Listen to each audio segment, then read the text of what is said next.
A lot of people were shocked when this happened. Yes, this. Meghan Markle once again taking to the stage, grabbing a microphone as a shy, retiring wallflower that she is, and offering an impromptu speech. Did you get it? Have a listen. I was not planning on speaking tonight, and we just arrived, I don't know, a couple hours ago, and I touched Canadian soil, and I went, oh, it feels like home. We are so excited. We also recognize most of you are probably so exhausted from how much travel you've done, how much adrenaline you have pumping, how excited you are for what is going to be one of the most outstanding, memorable, unforgettable, and connected weeks probably for you and for your families. We are just thrilled to be here, and I would be remiss if I didn't take the opportunity to introduce someone who means a lot to me, and I know means quite a lot to all of you. You will see him throughout this week. You will see him at the games. You will see him probably curling with you, cheering you on at He'll be cheering you on at wheelchair basketball. He'll be going down that, what is that? Is it the luge? Oh my gosh, you guys, the thing that I will never do. My husband will probably do 3 times because he wants to be there with you. He is in it with you.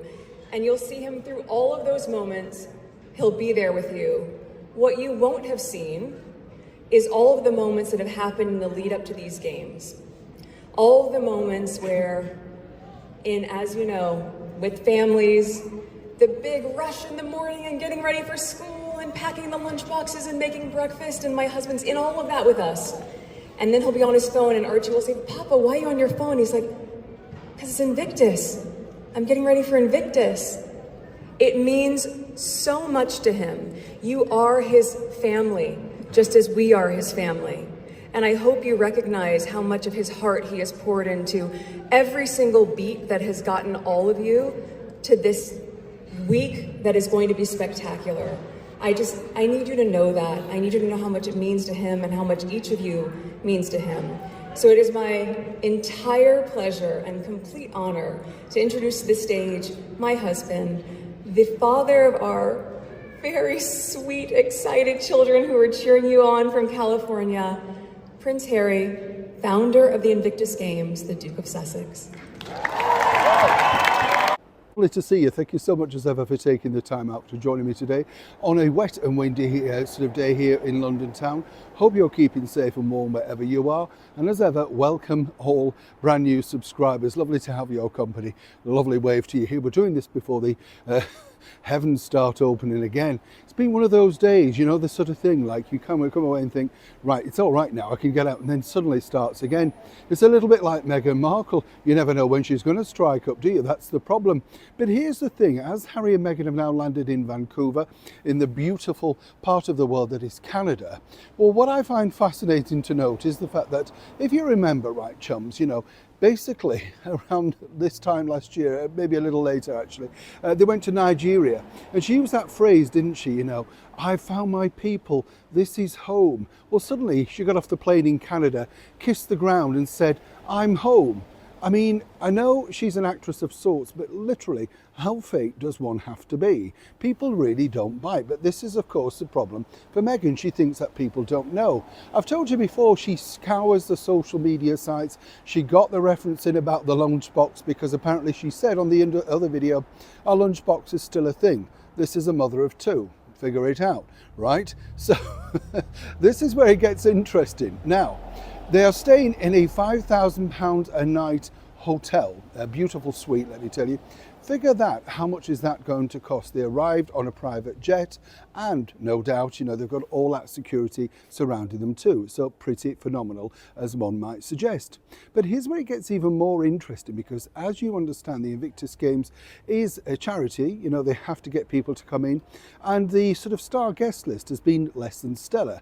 You know, Katy Perry, Chris Martin, who was a big star, and is in certain parts of the world, to be fair, but not necessarily now a headliner to too much over here in the United Kingdom, but everybody has their moment. Now again, here's where it gets even more interesting, because once they arrived, the idea was the fact that, they were going to go to the hotel, that sort of stuff. Oh no.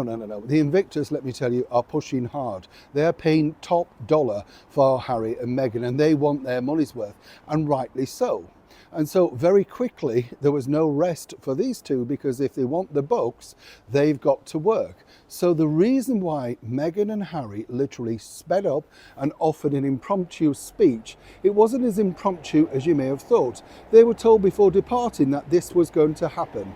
They had to have something ready, because the bottom line is, as ever allegedly, they had to shore up ticket sales. It's far from a sellout across all those days, and they need it to be a massive sellout. It should be for all those brave men and women, as I've said many times before. So they figured by Meghan going on first to see how the crowd would react, which was at best, I would say, lukewarm when she started, and to say that she wasn't planning to speak, she managed to carry on for a couple of minutes at least, telling everybody about her children, the lunch boxes, and the man that she admires, never referring to him, of course, in any previous royal title as Prince Harry, simply my husband, right? And then Harry came on and offered a few, I would say, spirited points of view and words, obviously trying to launch this.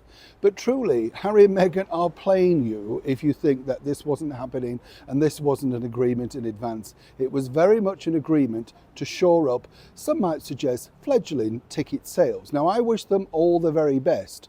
But looking at this particular performance, where Meghan very rarely touched upon anything with regards to Invictus, the success over the previous years, how wonderful it is to be back in Canada, other than herself returning home, think about the breakdown of the speech. Was that inspiring to get brand new people to attend? And more importantly, do you think, chums, that after she spoke at length like that, well, would this be able to pick up those, some might suggest, expensive, but if you check online, anything from £30 upwards tickets? Either way, Meghan thought so when she left the stage, punch in the air saying, "I'm back." Neil Sean in the very heart of London.